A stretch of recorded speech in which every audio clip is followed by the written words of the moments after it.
জামাত বিএনপির মধ্যে কোনো অন্তর্দ্বন্দ্ব, এই দুইটা দলকে যদি আলাদা করেন এবং জাতীয় সরকার যদি সত্যি সত্যি আপনি না করেন, তাহলে আমাদের গন্তব্যটা ব্যাহত হবে এবং প্রতি বিপ্লব হতে হবে। যেমন আপনাকে বলি, আমি ইলেকশন ইঞ্জিনিয়ারিং কথাটা এমনি বলিনি। একটা দেশ না, দিল্লি চায় বিএনপি 240-250 আসন পাক, এবং সেটা যেভাবে হোক তাকে দেওয়া হবে। 240-50 আসন পাইলে কি বলছে, absolute power create absolute anarchy, absolute power create absolute anarchy, brutal majority হয়ে যাবে। তখন তো আপনি অনেক কিছু করতে চাবেন না, অনেক কিছু জুলাই সনদ করতে চাবেন না, যেটা 91 সালে কি হয়েছে, 3 দলীয় রূপরেখার মধ্যে এক পার্লামেন্ট ফর্ম অফ গভর্নমেন্ট ছাড়া তার কিছু বাস্তবায়ন করা সম্ভব হয়নি।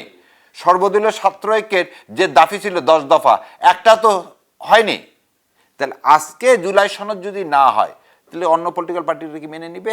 সেই সাইক্লিক অর্ডার তো আপনি চলে যাবেন। আপনি এই ফাঁদে পা দিচ্ছেন কেন?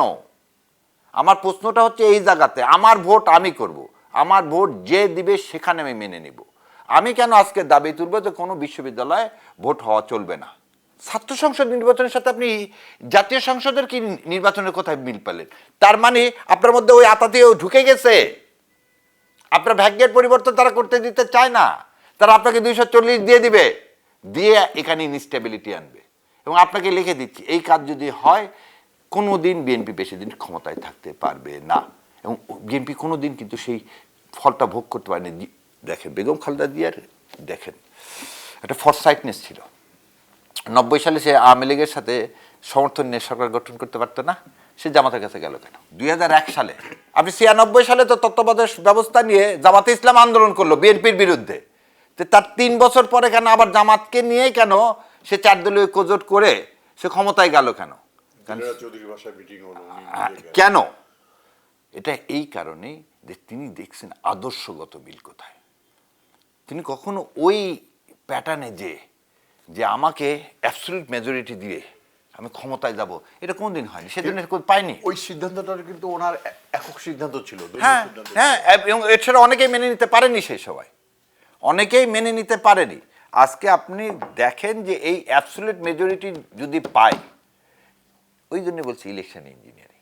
কারণ এইটা তো আর দিল্লিতে আপনি বলেন তো প্রশাসনের কে নাই, সব সেক্রেটারি যারা পালায় গেছে ওখানে, যারা আর্মি অফিসার পালায় গেছে ওখানে, পুলিশ ওখানে, তার মানে ওখানে একটা সেক্রেটারি তো আছে। আমরা তো ভারতীয় পত্রপত্রিকায় এও দেখছি যে তারা ভবিষ্যতে একটা প্রবাসী সরকারের মতো, ওইসব বললে লাভ না, করলে করতে পারে, সেটা তো তার ইয়া করতেই পারে সে। কিন্তু আমার কথাটা হলো যে you have to consider this. আপনি এখন আপনার মার জানাজা এবং আপনার ফিরে আসা, এই দুটাকে কম্পেয়ার করতে হবে। ভালোবাসা হলে আপনাকে লোক ডাকতে হবে না, ফ্রি ট্রেন দিতে হবে না, বাস পয়সা দিয়ে ভাড়া করে নিয়ে আসতে হবে না, মানুষ পঙ্গপালের মতো আসবে। এবং নাগরিক সভায় তো আপনার বক্তারা বলেছেন যে এমন দিন যেন না আসে মানুষ ভাবে যে। আপনার এই নাগরিক সভা নিয়েও কিন্তু আমার দ্বিমত আছে ভাই। আপনি সতর্ক করেছেন না, এই নাগরিক সভা কি রাষ্ট্র আয়োজন করছে? আপনাকে বলেন, এটা তো একটা পার্টিকুলার দলের সংসদ ভবন কার? জাতীয় প্রতিষ্ঠান। যে দুইটা জানাজা হয়েছে সে জাতীয় জানাজা, একটা বেগম খালেদা জিয়ার আর একটা জানাজা কার হাদির, সেটা রাষ্ট্র আয়োজন করছে। সেদিনের নাগরিক জনসভা কিন্তু রাষ্ট্র আয়োজন করে নাই।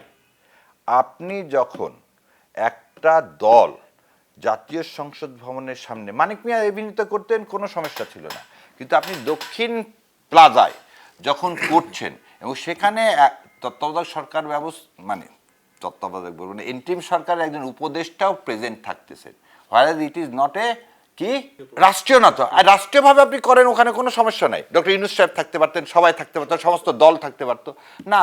এবং ওখানে বক্তব্য দিছে কে দেখেন, বক্তব্য দিছে তো একটা লাইনে, এবং সেই লাইনটা কারা? একটা দল, নির্দিষ্ট দলের। তা আপনি যখন এই জায়গায় যাবেন, তখন লোক কি ভাববে?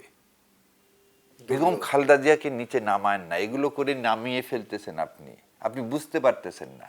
উনি সকল দলের সকল মতের, সেটা তো বারবার বলছে, শি আজ the becoming guardian of all political party. আমি তো জানাজার কথা ওই জন্য উদাহরণ দিলাম যে আপনি 300 ফিটে তো লোক তার অর্ধেক কেন 1/3 আনতে পারেননি সারা দেশ থেকে।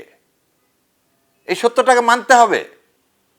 আর এই জানাজায় তো ফ্রি ট্রেনও দেননি, ফ্রি বাসও দেননি, আমার আপনার মতো সমস্ত মানুষ সেখানে গেছে, কারণ তিনি ছিলেন গণমানুষের নেত্রী। আপনি গণমানুষের নেতা হতে চান, আপনাকেই যারা এইসব বলতেছে, আপনাকে যারা ওইখানে নিয়ে যাচ্ছে, এই কাজগুলো নিজেকে আগে জিজ্ঞাসা করেন। রাষ্ট্রীয় অনুষ্ঠান না আমি কেন সংসদ ভ্রমণে করব?